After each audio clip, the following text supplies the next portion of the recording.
આવી રીતના અમે લોટ ચાખીએ પહેલાં. તો અમે છે ને શું કર્યું ખબર, સરીગવો હોય ને એના પાંદ હોય ને એ નાખી દીધું. આવી ગઈ ખાલું બહુ હે. ચલો ગુડ મોર્નિંગ ફેમિલી, કેમ છો બધા? મજામાં? Welcome to new vlog. અત્યારે જો પાણી ગરમ કર્યું છે અને થોડુંક ઠંડુ થવા મૂક્યું છે.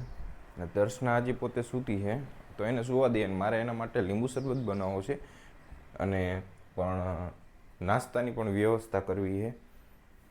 તો અત્યારે પહેલાં તો એના માટે લીંબુ શરબત બનાવવું. લીંબુ ક્યાં છે? લીંબુ લીંબુ લીંબુ લીંબુ લીંબુ લીંબુ મળી ગયું. એક લીંબુ લીધું. ખબર એ છે કે લીંબુ શરબત કેવી રીતના બનાવવાનું છે. તો ચાલો હું થોડું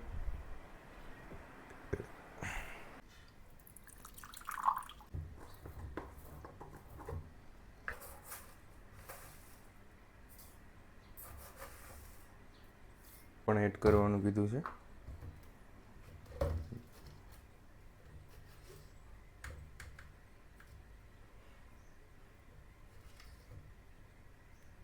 એક ચમચી જેટલું નિમક લઈ આપણે જઈએ હવે હિંડોળે. તો કે લાગે છે કે દર્શના ઉઠી ગઈ છે, ઉઠી ગઈ. અને આ બધી વસ્તુને અહીંયા મૂકી દઈએ. અને હવે મિત્રો એને છે ને પહેલાં હું બ્રશ કરી લે દઉં, પછી એનો વિડીયો એડ કરું. તો કીપ કન્ટિન્યુ, વ્લોગમાં કન્ટિન્યુ બન્યા રહેજો. અત્યારમાં ઉકળાટ બહુ છે. તમારે શું કે ઉકળાટ જ કહે કે વરસાદ થઈ જાય તો ઉકળાટ ઓછો થાય. ડ્રાય વાતાવરણ થઈ ગયું છે, ચીપચીપું આમ થાય છે. એકાબીજા ચોટી જાય છે, ચોટે છે ચીકણું વાતાવરણ થઈ ગયું છે. અને હું પહેલાં પાણી પી લઉં તો એ બ્રશ કરી લઈ, પછી અમે બે સાથે મળીએ. ખાંડ અને નિમક નાખ્યું ને તેને એકદમ પાણી જેવું થઈ જાય ને ત્યાં સુધી મિક્સ કરી લઈએ. તો ભાઈ હું લીંબુ શરબત બનાવું છું. પહેલી વાર નથી બનાવતો, ઘણી વાર બનાવું છું. પણ આ હવે રોજની એક ડાયટ થઈ ગઈ છે. ડાયટ એટલે કે હેબિટ, બરાબર? તો આ રીતે હું લીંબુ શરબત બનાવું છું. અને હવે એ પોતે આવી ગઈ છે અને જાય છે મોઢું લૂસવા માટે. અને એકદમ મિક્સ કરી લઈએ લીંબુ શરબતને.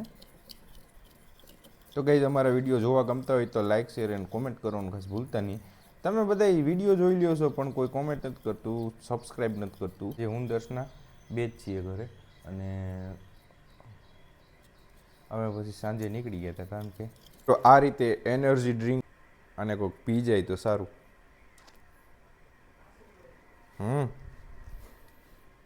અત્યારે અહીંયા રાખી દઈએ. અને એ ડાયરેક્ટ બનાવવા વળગી ગઈ છે ગરમા ગરમ રોટલી. અને એ રોટલી અહીંયા રહી. ये है हमारी रोटली.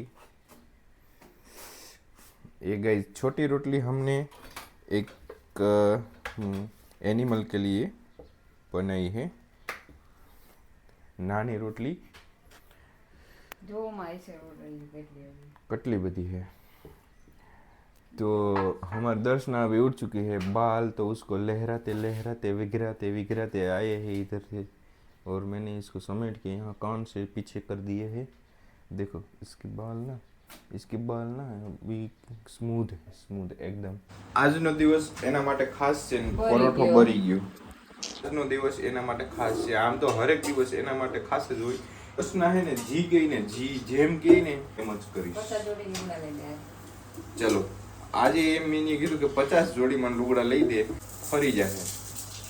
એને રિયાલિટી હોય એ તું વાત કર તો મને ખબર પડે. ઈ કે એટલે તને એમ કે ઈ રિયાલિટી નથી એમ. 50 જોડી એટલે 50 જોડી એટલે ક્યાં વાત ગઈ એમ વાત છે. ઈ વાત તું પાછી ફરી જાય, ઈ તું બોલીને પાછી ફરી જાય એમ. થાકી ગઈ ઊભી ને. હા તો હાલ હું લઈને આવું, બેસી જા. હજી એક બાકી છે.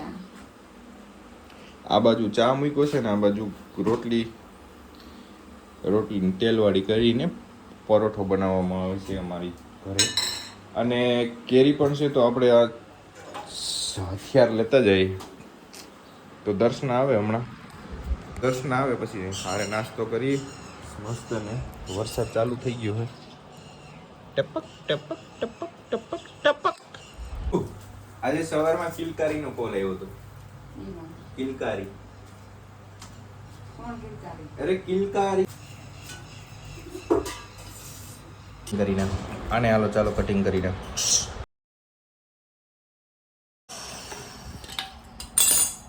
દેખો ગાઈઝ, દર્શનાએ કીધું કે જીગુ તો ક્યારનો સાંભળવાની ઈચ્છા ધરાવતો તો ક્યારે બોલે. હમણાં બોલી મને જીગુ. अब मेरे को ये सुकून मिला है. अब मैं सिर्फ केरी खाऊंगा, उसका परोठा खाऊंगा और उनको भी साथ में खिलाऊंगा सब कुछ. ક્યારેક ક્યારેક એવું કરે કે મારે કંઈ નથી ખાવું, કંઈ નથી પીવું, અને પછી એને થોડીક સમજાવું તો બધું એડજસ્ટ કરી લઈ અને ખાવા પીવા માંડી જાય. તો હવે બધી વાતોને સાઈડમાં મૂકું ને નાસ્તો કરી લઉં, પછી થોડોક દિમાગ હાલશે મારો. આવી ગઈ ખા લો બહુ. હું બોલી ખબર? ખા લો બહુ. એટલી બધી તારી મદદ કરું એટલે તું મને એમ બોલે? હે ખોટાડી, હાવ ખોટાડી. જોઈ લો, સવારનો નાસ્તો 9 વાગ્યાનો કેરી, પરોઠા, ચા. મુझे ભૂખ લગી है. ઓકે, ભજીયા ખાવાનું મન થયું હતું પણ મેથી ચોમાસાની ક્યાંય નથી મળતી અને ભાવ એનો કદાચ બહુ ઊંચો થઈ ગયો. તો અમે છે ને શું કર્યું ખબર? સરીગવો હોય ને એના પાંદ હોય ને એ નાખી દીધા. તો ખાવાનું મન થયું હતું, ભજીયા ખાવા છે મારે ને ગામમાંથી ચટણી લેતા આવ્યો તો મને કોણ બનાવી દે ખબર? દર્શના બનાવી દે ભજીયા. જો અત્યારે દર્શના હે ને ઓલરેડી ભજીયા બનાવે છે. લેપરો લાગે.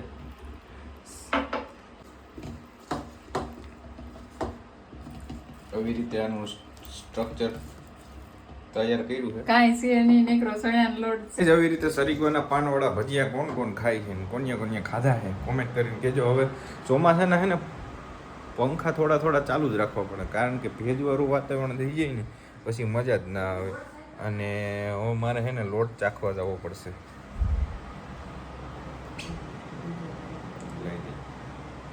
આવી રીતના અમે લોટ ચાખીએ પહેલા. રેડી છે? Okay done. ચાલો તો બનાવીએ ભજીયા. લાખુમાને પણ ખવડાવીએ તો એ પણ ખુશ થાય અને સારા એવા આશીર્વાદ આપે. એમાંય નથી કહેતી કે વિડીયો બનાવો જિગ્નેશ. કોઈ એને રેડું પાડું કે હાલ તેલ કાઢ દે તો ઈ એનામાં જ છે. મને ક્યાં ખબર હતી? મને પછી આવડતા નથી હજુ બનાવતા. તો એ મારા હાટું બનાવી જ દે તું. મને ખબર છે તું હું કવિ તું મને કોઈ દી ના પાડી. આ સાઈઝ તો ખરી, આ તો મોરું હોય તો મીઠું ના. ક્યું નાનકડું પેલું?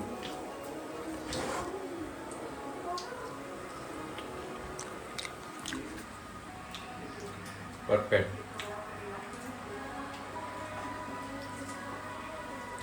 મસ્ત બન્યો.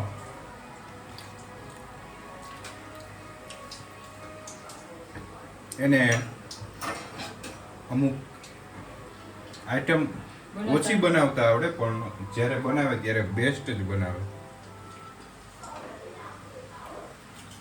હું એને કહું કે દસુ આજે આ બનાવવાનું છે, પરફેક્ટલી બનાવી દે. ગર્વની વાત છે મારા માટે.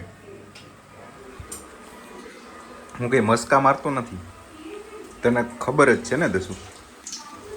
મને ખબર છે હો. કેમ નામ નેકરા સેણાના લોટમાં. વાવ. કેમ કે અમારા ગામમાં કાંઈ મળતું નથી. તો કે આમાંથી આપણે પેલા લાખુમાં નદી એ ભજીયા પેલા કાસું નથી જોઈએ. આપણે લાખુમાને ટ્રાય કરવા દઈએ. જો ભજીયા છે બે ખવાય. ગાઈઝ હું એને કહું છું કે કેવા મસ્ત બન્યા ભજીયા, તો એ એમ કહે કે મારું દિલ રાખવા હાટું કે ને મસ્ત બન્યા હોય તો મસ્ત જ કહું ને. મારા માટે બનાવી હતા કોઈ